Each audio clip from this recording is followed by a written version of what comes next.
Good morning students. आज lecture को आगे बढ़ाते हुए अगली जनजाति के बारे में चर्चा करते हैं। अगली जनजाति है गोंड। गोंड जनजाति के बारे में बता रहे हैं। गोंड जनजाति है, ये विश्व के का सबसे बड़ा जनजातीय समूह है।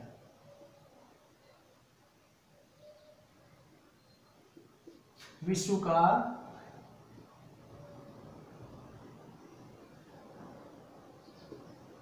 सबसे बड़ा जनजातीय समूह है।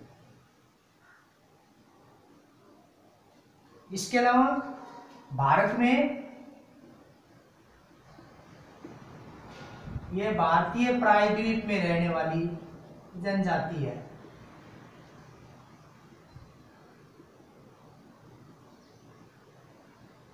भारतीय प्रायद्वीप में रहने वाली जनजाति है। अच्छा, गोंड शब्द है। गोंड शब्द की उत्पत्ति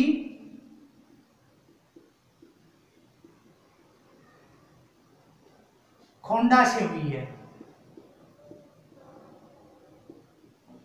खोंडा, खोंडा का मतलब पहाड़ी। इसका अर्थ होता है पहाड़ी, अर्थात पहाड़ी क्षेत्रों में रहने वाले लोग भी कह सकते हैं। और ये जो लोग हैं, ये गोंड लोग हैं, ये अपने आप को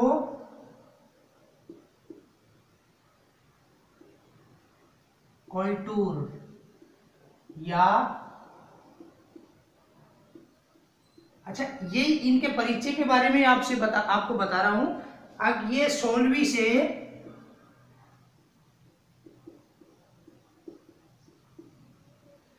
18वीं सदी के बीच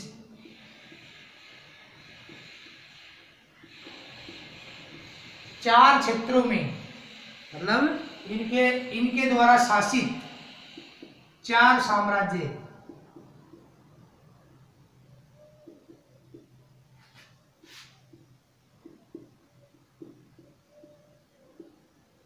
कौन कौन से? गढ़,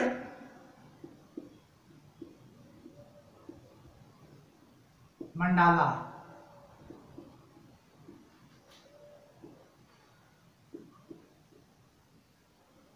देवगढ़ व खेड़ला।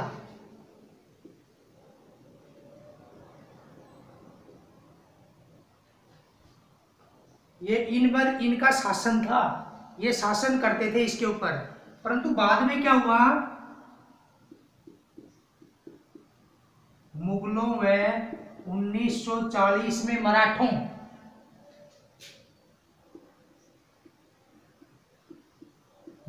के प्रभुत्व के कारण, मतलब ये शक्तिशाली हो गए थे, मुगल और मराठे शक्तिशाली हो गए थे। इसके कारण से ये हाशिए पर चले गए। अर्थात ये कहां चले गए? ये प्रभुत्व के कारण गोंड लोग दुर्गम व पहाड़ी क्षेत्रों में सीमित हो गए, हाशिए पर चले गए। तो ये तो थी इनके बारे में इनके परिचय। अब हम बात करते हैं अब गोंड लोग रहते कहाँ हैं, इनका निवास क्षेत्र, कौन कौन से राज्यों में रहते हैं। गोंड लोग कौन से राज्यों में रहते हैं? मध्य प्रदेश, छत्तीसगढ़, मध्य प्रदेश, छत्तीसगढ़, झारखंड,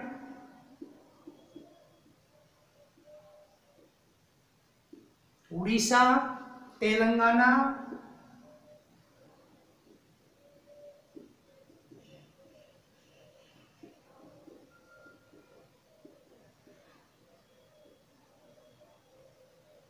महाराष्ट्र और असम राज्यों में।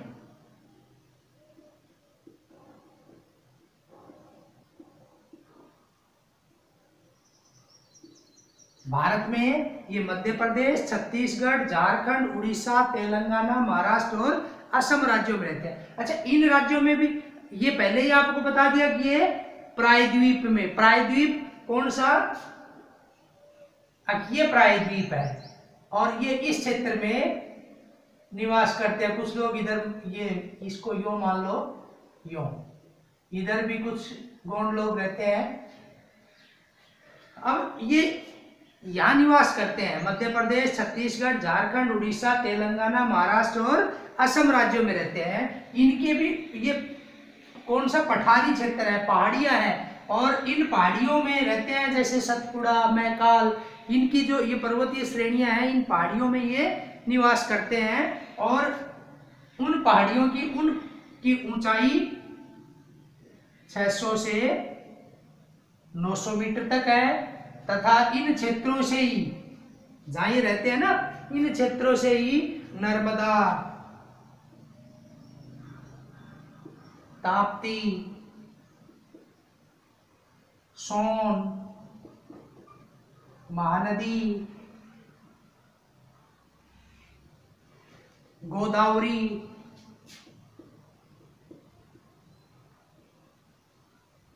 इन नदियों का उद्भव हुआ है। ये सघन वन है और वर्षा है ना, वो 120 से, या औसत वार्षिक वर्षा है 120 से 160 सेंटीमीटर तक होती है, औसत वार्षिक वर्षा। ये हम बात कर रहे थे इनके निवास की, क्षेत्र की। और तापमान रहता है ना, वो ग्रीष्म काल में 40 डिग्री सेंटीग्रेड के आसपास तापमान रहता है। अब बात करते हैं गोंड लोगों के आर्थिक क्रियाकलाप की। निवास क्षेत्र की बात कर चुके हैं, अब बात करते हैं आर्थिक क्रियाकलाप।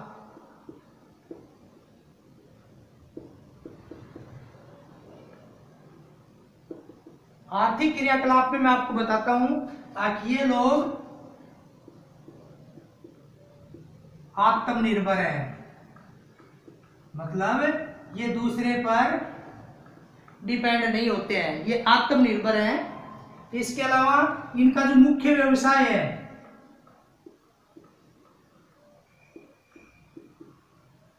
मुख्य व्यवसाय इनका झूमिंग कृषि है। झूमिंग कृषि अर्थात स्थानांतरी कृषि। इसके अलावा कुछ आखेट भी करते हैं, संग्रहण भी करते हैं, पशुपालन भी करते हैं, पर मुख्य व्यवसाय झूमिंग कृषि। कुछ मछली पकड़ने का कार्य भी करते हैं। और ये जो झूमिंग कृषि है, ये इसको ये दीपा कृषि, दीपा कृषि वही सेम झूमिंग कृषि। ये 3-4 साल के लिए किसी क्षेत्र में के वनों को जला देते हैं, उसकी राख में ये फावड़ी, कुदाली वगैरह, इससे वो बीज छिड़क देते हैं और उसके बाद ये दूसरे कामों में लग जाते हैं।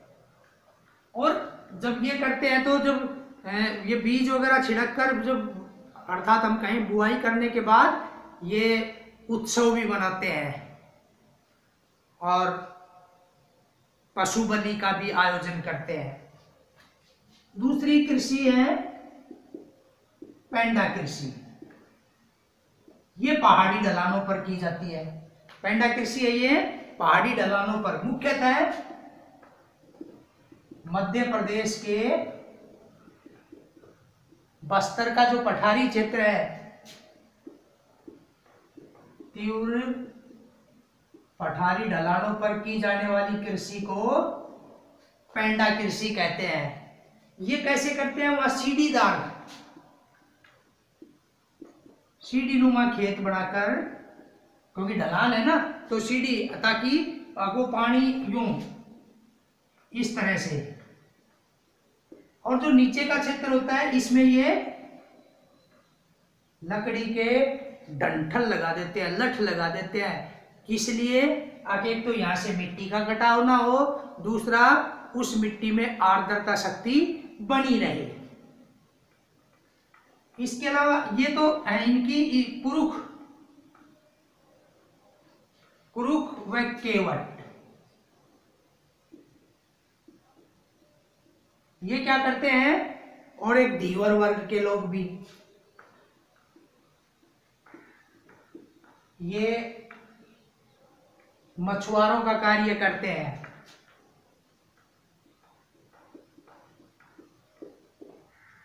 मछुआरों का कार्य करते हैं। कुछ लोग हैं वो पशुपालन भी करते हैं, और रावत वर्ग के लोग और हैं इनमें, ये क्या करते हैं, दूध बेचने का काम करते हैं और पशुओं का चारण करते हैं। ये पशु चारण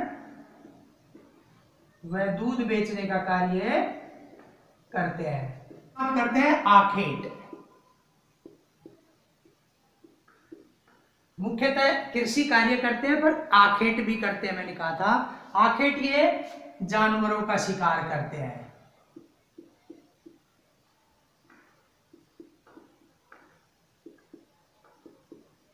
जानवरों का शिकार करते हैं।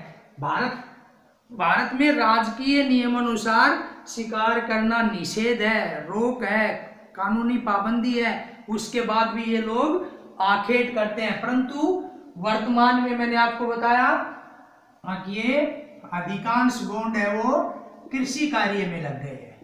अधिकांश गोंड है वो कृषि कार्य में लग गए और अब ये कृषक बन गए। दूसरी बात करते हैं भोजन। अब जो गोंड लोग हैं इनका मुख्य खाद्यान्न कीटू है, कुटकी।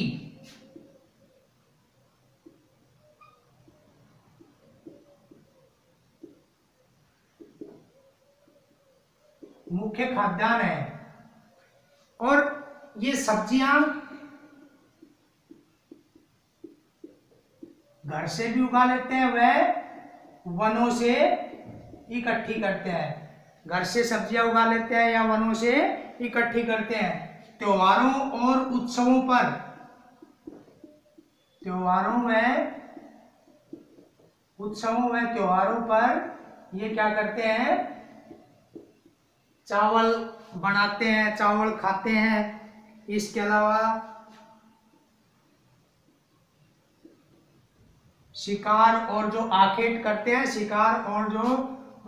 शिकार मतलब आखेट करते हैं। इसके अलावा बलि देते हैं, उनका ये लोग मांस भी खाते हैं। अगवे जिस जानवर की बलि दी, ये धूम्रपान करते हैं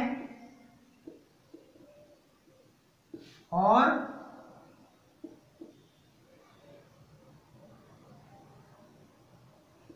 महुआ से बनी शराब का, मदिरा का सेवन करते हैं। अब अगला जो है इनके वस्त्र व आभूषण। वस्त्र व जो गोंड लोग हैं उनके वस्त्र और आभूषणों की बात करते हैं तो ये प्राय सूती वस्त्र पहनते हैं। ये प्राय सूती वस्त्र पहनते हैं। पुरुष हैं, पुरुष धोती बांधते हैं, और स्त्रियां हैं ये साड़ी व चोली। महिलाएं हैं साड़ी व चोली पहनती है। दोनों ही क्या करते हैं, पुरुष भी और स्त्रियां भी, पुरुष स्त्रियां दोनों ही चांदी व एल्यूमिनियम के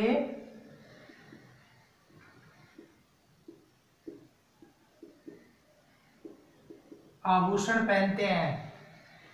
महिलाएं हैं वो कांच की चूड़ियां पहनती हैं, गले में काले मनकों और कौड़ियों के हार पहनती हैं। जो गोंड लड़कियां हैं वो अपने बालों के जूड़ों पर आधा दर्जन कंगे, बांस के जो कंगे हैं वो लगाती हैं।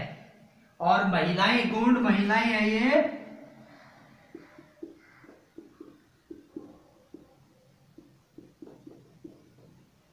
अपने शरीर पर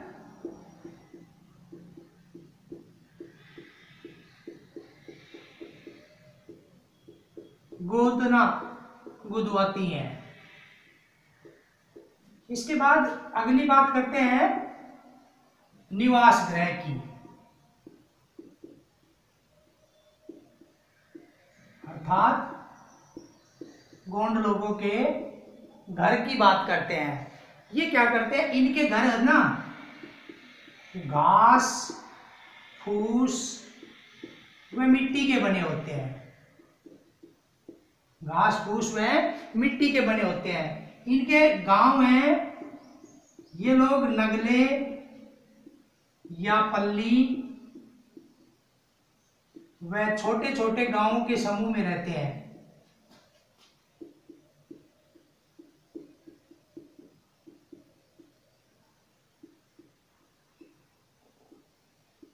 छोटे छोटे गांवों के समूह में रहते हैं। अब जहां ये मकान बनाते हैं ना, आवास बनाते हैं, उसके लिए ये जब बनाना शुरू करते हैं उसके लिए शगुन निकलवाते हैं। जिस तरह से हम मुहूर्त निकलवाते हैं इसी तरह ये भी शगुन निकलवाते हैं, और उसके बाद ये वहां उत्सव करते हैं और उत्सव मनाते हैं तथा बतख और मुर्गे की, बतख व मुर्गे की बलि देते हैं। अगला है इनका औजार और बर्तन।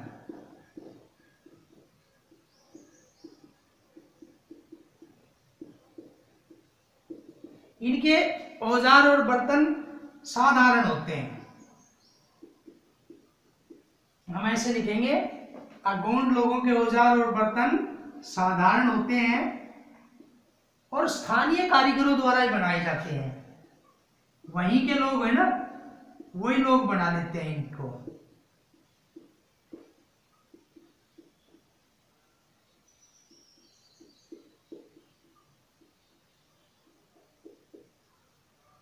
जैसे वहां का स्थानीय लुहार है, वो क्या करते हैं, वो फॉलियो,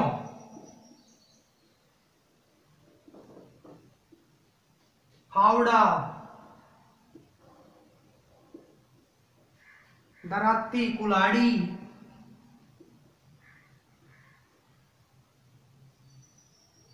वह जो तीर होते हैं,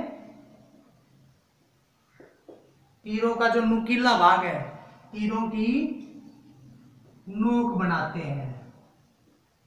और लकड़ी का सामान ये खुद बना लेते हैं गोंड लोग। सभी लकड़ी का जो सामान है वो स्वयं बना लेते हैं। हर घर में लकड़ी की चारपाई मिलेगी, स्टूल मिलेगा, और इनके पास दरिया मिलेगी जो बैठने और सोने के काम में आती है। मैं उम्मीद करता हूँ कि आप इसे बहुत ध्यान से पढ़ेंगे और इससे संबंधित क्वेश्चन करेंगे।